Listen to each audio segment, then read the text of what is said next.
Pas évident de passer après Alibi.com 2.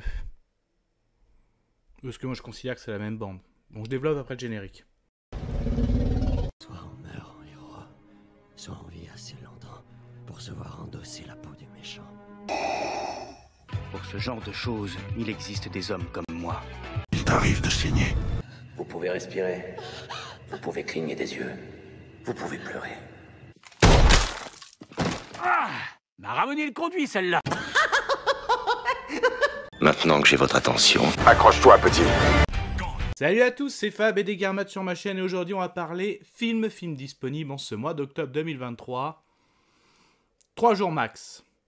Alors vidéo ça fait en plusieurs parties, j'ai quelles étaient mes attentes par rapport à ce film, le synopsis, de quoi ça parle, ce que j'ai aimé et moins aimé sans spoiler, avec une petite conclusion. Mes attentes. Clairement, moi j'aime bien cette bande à Fifi, hein, donc dès qu'il y a un film qui sort, oui, je vais le voir au cinéma. La preuve, là j'étais même en AVP, hein, donc je l'ai vu moi depuis septembre 2023, donc ça fait un bon mois. Bon, j'ai tourné tout de suite à chaud, mais quand même, pour moi les vidéos, je les sors vraiment quand je les vois en AVP le jour J de la sortie nationale. Sinon je fais au mieux, hein. Bon, enfin bref, là on parle de la chaîne, revenons plus en détail à ce film, 3 jours max. Le contexte, oui, bon, j'aime bien, donc en plus pour moi, le dernier que j'ai vu, donc Alibi.com 2, donc certes, mais c'était plutôt Philippe Lachaud derrière la caméra, pour moi c'était le meilleur film depuis Alibi.com 2, pour moi le meilleur film depuis que je les ai découverts, à savoir Babysitting, pardon. Après, il y a des très bons films aussi, hein, mais vraiment là, ça avait mis la barre très très haute. Et pareil, les versions de Tariq Boudali, j'étais un peu moins fan, mais pourtant j'aime bien l'acteur, hein, donc...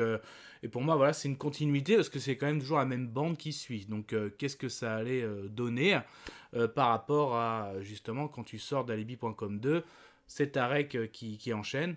Qu'est-ce que ça va donner? On sait aussi que le prochain projet de cette bande à Fifi, c'est une adaptation du Marsipulami. Bon, à voir. Bah du coup, allez, de quoi ça parle, là, de 3 jours max? Il était une fois une Donc on retrouve comme, d'ailleurs il a même confirmé à l'AVP, c'est bien une suite, hein, à 30 jours. Donc on retrouve notre policier Ryan qui a envie d'intégrer les services secrets. Pendant sa formation, il apprend que sa grand-mère, hein, qui fait une télé-réalité au Mexique, se fait enlever. Et s'il veut retrouver sa grand-mère, ouais carrément, les cartels lui proposent, il faut qu'il trouve 2 émeraudes. 2 émeraudes et... ils feront l'échange des 2 émeraudes face à la grand-mère, en gros, parce que voilà, qui connaissent Ryan par rapport à sans doute le volet numéro 1, ou comme ils savent que c'est un espion, peut-être même pas encore, il est encore en formation, enfin bref. Même aller avec la petite blague, ouais, c'est un petit spoil. Oh, quoi, c'est à quoi? C'est un scénario à la Marvel, et l'autre qui lui répond, je suis plus DC Comics. Moi aussi, tiens. Oh, c'était juste, voilà. Donc voilà un petit peu pour synopsis. Bah, du coup, qu'est-ce que j'ai aimé, qu'est-ce que j'ai moins aimé? C'était chouette. Ah, ça craint. Ah, immonde. je t'aime plus que 3 fois 1000. Alors, clairement, dans la bande à Fifi, il y a quelque chose que j'ai retrouvé, que j'avais déjà vu à des films précédents, mais il y a un mais, je m'explique. Je pense que Philippe Lachaud, Tariq Boudali, surtout les deux là, ce sont des grands fans de cinéma, ce sont des bosseurs. Donc, Gilles Routier aussi, hein, il aide à écrire aussi, notamment avec Philippe Lachaud. Mais je pense qu'aussi, ils savent que si un jour faire des grands films d'action, de super-héros, ça peut être compliqué. Mais quand même, voilà, ils sont derrière la caméra, ils sont aussi devant, donc acteurs, réalisateurs. Et en gros, ils sont connus pour la comédie. Et en gros, le fait, si on peut faire des kiffs via la comédie, eh ben, on le fait et on le fait à fond. Moi, j'avais déjà remarqué durant un film précédent de cette bande à Fifi, donc là c'était Philippe Lachaud qui était réalisateur et aussi acteur principal, c'était Super-héros malgré lui. On sentait que, je pense qu'il sait qu'un jour il ne sera pas, la chance est très minime, il ne sera pas en tête d'affiche d'un DC Comics ou d'un Marvel. Par contre, Super-héros malgré lui, on voit les scènes de super-héros, elles sont jouées à fond. Et la comédie est bonne autour. Donc on te vend de la comédie et on te vend quand même que il est pas mauvais, hein, et pourquoi pas, imagine un jour le film Je suis encore un super-héros malgré lui, il va dans d'autres pays, qu'un jour, je sais pas, un des frères Rousseau voit ça, et il serait pas mal ce petit Frenchie là. On a bien eu aussi Omar Sy dans les X-Men, hein, ou dans Jurassic World, hein. Pourquoi pas. Donc moi je l'ai senti un peu comme ça. Là, pareil pour Tariq Boudali, on sent que c'est un grand fan de films d'action. Et là, en gros, je fais une comédie. Et il l'a dit lui-même, il fait lui-même ses cascades. Donc, comme un de ses grands, je pense que c'est un idole pour lui, Tom Cruise. Respect d'ailleurs, grand respect pour ça.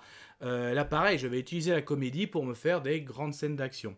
Donc, en gros, voilà ce que j'ai ressenti. Après, attention, par rapport à Super Héros malgré lui, je trouvais que la comédie prenait très bien, qu'il y avait des bonnes références pop culture super-héros, et qu'en plus, Philippe Lachaud jouait à fond les scènes de super-héros. Là, désolé, vraiment désolé, hein, mais voilà, c'est toujours mes avis sincères. Les scènes sont très bien tournées, donc là je suis retourné à 3 jours max, c'est très bien tourné. Il y a des refs aussi, donc des refs, hein, Mission Impossible, d'ailleurs on voyait ça dans la bande-annonce, hein. James Bond, forcément, oui, on le voit en smoking à un moment, du Captain America, hein, plus particulièrement Civil War, quoi d'autre aussi, du Fast and Furious, hein, avec un guest d'ailleurs, hein, sans, je vais rien dire, hein, c'est non spoil.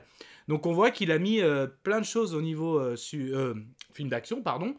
Elles sont très bien filmées, hein, franchement, on le voit bien quand tu le vois grimper sur les buildings, quand tu le vois aussi harnacher un hélico. Mais par contre, le film, voilà, pour vous dire, quand j'étais in AVP, la salle était pleine, ça rigolait pas beaucoup, ça rigolait par vagues. En plus, moi j'étais vraiment tout au fond, dernier rang. J'entendais des fois, ça riait un peu sur ma droite, ça riait un peu sur la gauche.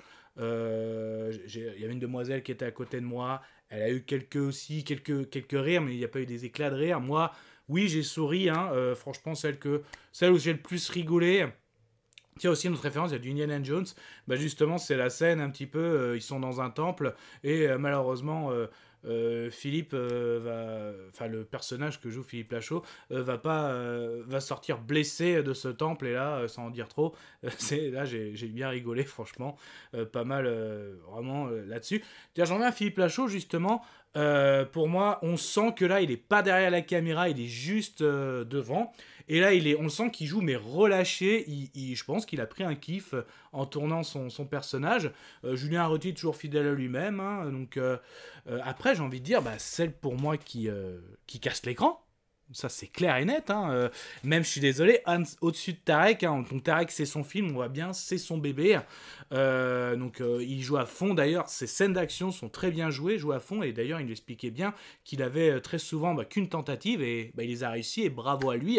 Mais pareil, au niveau acteur, celle qui casse tout, pour moi, c'est Vanessa Guil, hein, franchement. Elle casse tout dans l'équipe, pour moi c'est elle est au-dessus.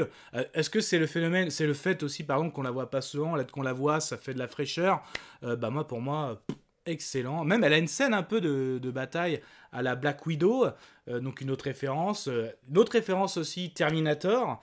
Donc notamment Elodie Fontan n'est pas loin, donc elle est bien présente aussi dans le film. Et même j'ai cru entendre du Metal Gear, la petite musique, voilà.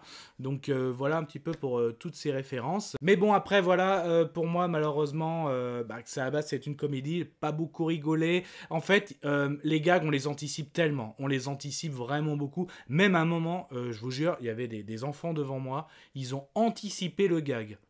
Ils ont, je vais pas le raconter, c'est no spoil, mais même ils anticipaient quoi. Donc pour vous dire que voilà, au niveau des gags de Alibi.com 2, ça baisse. Le point fort, voilà, c'est on voit que les scènes d'action, il les a fait lui-même, il s'est appliqué. Bravo, c'est bien filmé. Après pareil, hein, c'est des scènes voilà qu'on a déjà vues hein, dans les grands blockbusters. Donc en fait, on peut saluer le talent de Tarek au niveau de la réalisation, hein, mais après, voilà, ça reste quand même une comédie. Et voilà, j'ai pas beaucoup rigolé quand même. Attends, les conclusions. Je vais conclure. Conclusion du film de Tariq Boudali, 3 jours max, une comédie. Pour une comédie, j'ai pas trop rigolé. Malheureusement, les gags, on les voit venir, on les voit vraiment tout au loin à l'horizon. Hein, ça va être... Enfin, tout s'anticipe. Enfin, la plupart s'anticipent, hein, même si j'ai souri quand même. Après, voilà, moi j'ai ressenti qu'en fait, en tant que réalisateur, il voulait faire un film avec des cascades, il voulait bien les réaliser, je trouve qu'elles sont bien réalisées. Il y a des références pop culture, je vais pas les reciter. Pareil, en gros, moi j'ai senti vraiment le film kiff. Le film, voilà, il a eu un budget, il a un scénario qui a été validé. Vraiment, même le scénario, il est pas ouf, hein, franchement, en plus. Mais voilà, c'est vraiment, je veux faire mes scènes, voilà. Donc, Mais bon, après, voilà, je le dis avec sincérité. Franchement, c'est par sincérité. J'adore cette équipe. J'irai voir s'il y a une suite. J'irai voir Marsupilami. Mais voilà, pour moi, voilà mon avis pour ce film. Bon, bah, mon avis sonore, du coup, bah, voilà, moi, c'est... Oh, ça. Mais ça, ce n'était que mon avis. Faites votre propre avis. À vous de juger. Et puis n'hésitez pas à vous prenez sur la chaîne, donc il y a playlist humour, hein, aussi film d'action, enfin je l'appelle plutôt la triple A parce que dedans il y a film d'action, arts martiaux et aventure. Des franchises connues comme DC, Marvel, des rêves pop culture aussi j'ai envie de dire. En tout cas prenez soin de vous, que ce soit devant une toile de ciné, tout type d'écran, DVD, Blu-ray, VOD, et puis Kenavo. Je vous souhaite une agréable soirée. Désolé pour le bordel. Au revoir.